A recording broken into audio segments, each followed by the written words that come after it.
Good morning friend आणि सगळ्यांना रामकृष्ण हरी।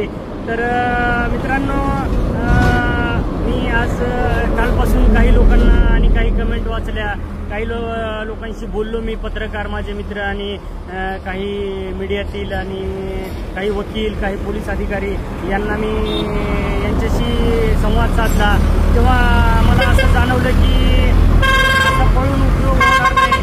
कुठल्याही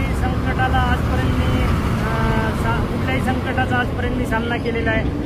त्याप्रमाणेच मित्रांनो, मी फेस करणार आहे आणि मी महाराष्ट्र पोलिसांना, बीड पोलिसांना सरेंडर होण्याचा निर्णय घेतलेला आहे मित्रांनो।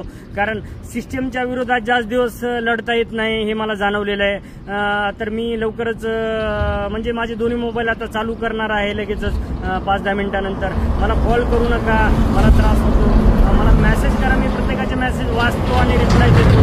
तर मित्रांनो, कारण काय, आता मी ज्यांच्यावर आरोप केले तेच आता भाजपमध्ये प्रवेश करणार आहेत आणि धनंजय मुंडे आणि ते काय म्हणतात ते वॉशिंग मशीन मधून आता ते क्लीन होऊन बाहेर येणार आहेत।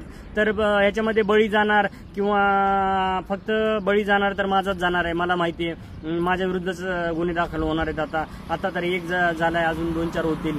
तर मित्रांनो, त्यामुळं मी फेस करणार आहे आणि लवकरच बीड पोलिसांसमोर हजर होणार आहे, किंवा त्यांनी जरी मला पकडलं तरी काही हरकत नाही, कारण ते माझं डिपार्टमेंट आहे, मीठ खाल्लेलं आहे मी त्या डिपार्टमेंटचं। तर मित्रांनो, हजर होऊन मी ही लढाई माझी लढतच राहणार, त्यामध्ये काही वाद नाही। जे काही आरोप केलेत ते मी सिद्ध करूनच दाखवणार आहे। तर मित्रांनो, आपल्याला एवढंच सांगायचं होतं। चला, गुड बाय मित्रांनो।